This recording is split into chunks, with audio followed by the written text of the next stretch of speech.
Je vais juste faire le récap.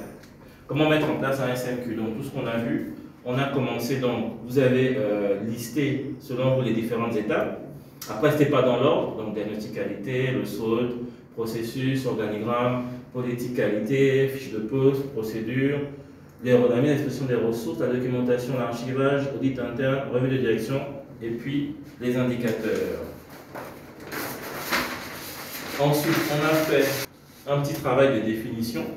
Donc, système de management de la qualité. Qu'est-ce qu'un système? Qu'est-ce qu'un management? Qu'est-ce que le management? C'est quoi la qualité? C'est quoi le management de la qualité? Et donc, en définitive, c'est quoi un SMQ? Ensuite, on s'est attardé sur le pourquoi des SMQ. Pourquoi les entreprises, les organisations aujourd'hui décident de mettre en place des systèmes de management de la qualité. Après, donc, on est arrivé sur le vif du sujet, donc le pourquoi du coaching, donc les différentes étapes à mettre en place, à respecter pour mettre en place un système de management de la qualité. Premièrement, réaliser l'état des lieux, donc le diagnostic. En deux, en donné de diagnostic, il y a la mise en place de SMQ. Pardon, le plan d'action de mise en place de SMQ. Dans le plan d'action, on essaie de décortiquer les différentes actions. Donc, faire un SWOT, faire les formations minimum, la formation sur la norme, la formation sur le management des processus et la formation des auditeurs internes.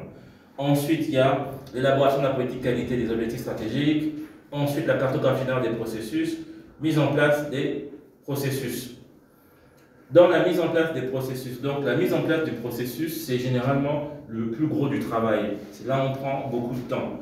Dedans, peut-être de manière non exhaustive, on a la fiche de processus, la liste des pilotes et copilotes, les lettres de mission, tableau de bord des indicateurs à mettre à jour, les informations documentées, les fiches de poste, organigramme, les revues de performance, traitement des non-conformités, traitement des réclamations clients.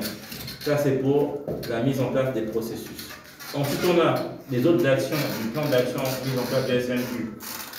Réaliser l'enquête de satisfaction, faire la synthèse des exigences des PIP, évaluation des prestataires externes, mise en conformité des infrastructures.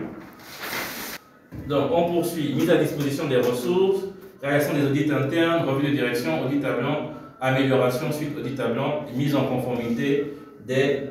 Qu'est-ce que c'est que ça? Des appareils de mesure. Donc, ici, c'est si la mission consiste à mettre en place le SMQ. Dans la folie, on allait plus loin. Maintenant, s'il s'agissait d'accompagner le client jusqu'à l'obtention de la certification. Là, on rajoutait donc le choix de l'organisme de certification, préparation, vérification des éléments à transmettre à l'auditeur, l'explication du plan d'audit à l'ensemble des acteurs. Une fois que l'auditeur envoie le plan d'audit,